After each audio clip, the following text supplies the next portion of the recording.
Here we are again, day 2, week 2, and we're going to finish up our discussion of stem cells today with not so much what they are, but how we use them. The importance and the use of stem cells lies in basically two areas, in reproductive cloning and therapeutic cloning. Reproductive cloning is exactly what it sounds like. It is reproducing an individual. So we make a genetically identical copy of someone. If this is carried out, it results in a clone being born as an infant. And the best example, or the first example that was done successfully, was Dolly the sheep. She was produced through what's called somatic cell nuclear transfer. They obtained an egg cell from a donor sheep. They removed the nucleus of that. The reason you remove the nucleus from the egg is because it only contains half of the DNA. It only contains the DNA from mom. And for an embryo to develop, we need information from mom and dad. They solved that by taking a somatic cell, a general body cell. In Dolly's case, they used a cell from salivary glands, and they took the nucleus out of that cell and put that nucleus, which contains DNA from mom and dad, into the donated egg cell. After stimulating the cell to begin to divide, they got the cell to an embryonic state and then transferred the embryo into the uterus of a surrogate mother. And when fully developed, then Dolly was born. Now, Dolly the sheep lived to be about 7 years old, and she died from a disease, not from anything having to do with the cloning.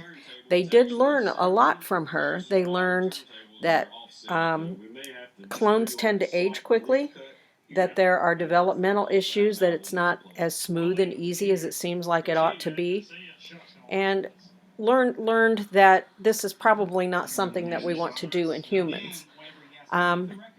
We have cloned many other animals and done it successfully, but there are just so many problems that can happen in humans that the entire world community has pretty much decided not to attempt to do this with humans.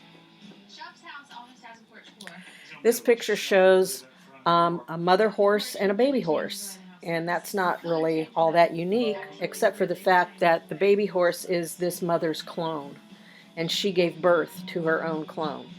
They did the same process. They took an egg cell from this mother, took the nucleus out, took a somatic cell from the mother, implanted it into the embryo and stimulated it to divide, put it into her uterus, and then she gave birth to her own clone. So while these two are genetic twins, you notice that the mother is older than the baby, and that baby will grow up and be a clone. Will it be exactly the same?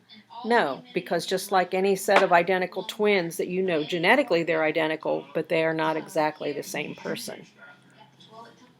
The other very important use of stem cells is for therapeutic cloning, meaning that we want to use them in treatment. So we create an embryo of a person.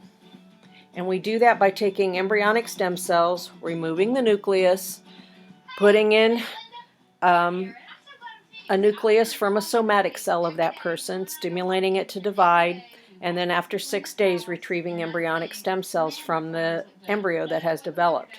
You only have that 6-day window because after that cells begin to differentiate and are no longer going to be embryonic stem cells. They will be adult stem cells. So this has to happen quickly. And then you grow the cells, and the cells, because they're embryonic stem cells, can be programmed to be any type of cell that we need. The use for them in cloning would be for replacement therapy mainly. No danger of rejection because these cells have that person's DNA in them, and we can make nerve cells that could be used to repair spinal cord injury. We could treat diseases like Parkinson's disease and diabetes by replacing the cells that are defective with good cells that we have created through stem cells from the embryo. We can do disease modeling. Rather than using test model humans and doing experimental testing on them, or using animals to do experimental testing on, we can create these cells and test on the cells. And that's what they're doing in studying diseases for which we have no treatments, no cures, like ALS and Huntington's disease. We can also use cells to do drug testing on, so that again we don't have to use experimental animals. We can see what the effect new drugs have on cells without harming any individuals. And then tissue engineering, which is probably one that has gone the furthest, in that we can create, for like a burn patient, skin. They can make sheets of skin from their own cells, so that we're not having to do skin grafting where infection and scarring are issues. We don't have to use donated tissue from a cadaver or from another person where you might have rejection issues. So they're creating their own skin and being able to use that without fear of the infection and rejection of other more traditional methods. So these are some of the areas where stem cells are being used, and certainly there are many, many more being considered and researched at this time. The problems with therapeutic cloning starts in the very beginning, in that you have to destroy an embryo to get these embryonic stem cells, or at least we used to have to. And as long as that was being done, the Christian churches, Catholic Church being one of them, is totally against this, because we believe life begins at conception, meaning that embryo is a life. And to destroy an embryo to get stem cells from it is murder. So ethical considerations about this, moral and ethical considerations, are huge. Also, these stem cells tend to develop cancers that we call teratomas, and that problem is being solved and being looked at, where we can identify bad cells and remove them, or maybe even prevent them from forming. The treatments are also difficult and very expensive. This again is another place where science is way ahead of society. And who's going to pay for this? Is it going to be covered by insurance, or will people have to come up with the money before we can work on it? Questions that need to be answered. Induced pluripotent stem cells are going to play a very, very important role here, because this takes away the controversy of killing embryos. No embryos are necessary to produce embryonic stem cells. Using Shinya Yamanaka's techniques of deprogramming a skin cell and making it a pluripotent stem cell negates the use of embryos for research, and we can create cells without destroying any embryos at all. So the stem cells produced are adult somatic cells, skin cells, that are taken back to their pluripotent state. So it starts with a skin biopsy. They take a little snip of skin at your wrist and cover it with a Band-Aid. That's all the more invasive it is, and can take those skin cells, and with the signals that we know to unprogram those skin cells, we can make stem cells from them, stimulate those to grow, and then we have cells that we can use to make new neurons, cells that we can use to make new beta cells that produce insulin and put them in a pancreas, and so on and so forth. I have an aunt that has retinitis pigmentosa. She's already legally blind, and she will be completely blind, but there's promise at the University of Michigan with stem cell research that we can reverse that. Many uses of these cells are being researched, and this is the future of medicine.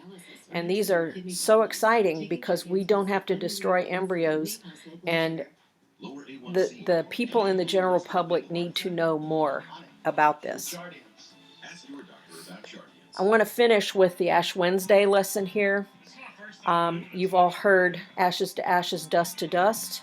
And on Ash Wednesday, you may have been told, from dust you came, and unto dust you shall return. We're created from atoms, mostly carbon, hydrogen, oxygen, nitrogen. Those combine to make the molecules that we've been talking about all year: carbohydrates, proteins, lipids, nucleic acids. Those come together to form cells. All of these types of cells that we've been talking about, all of the processes that these cells do to create life. And then when we die, these go back into the soil. They go back to the earth from whence we came. All of this happens with God, by God. Humans can't do this. So I want you to see the power of God in what we're studying, and that this is very exciting and new study, and it is the future of medicine for you.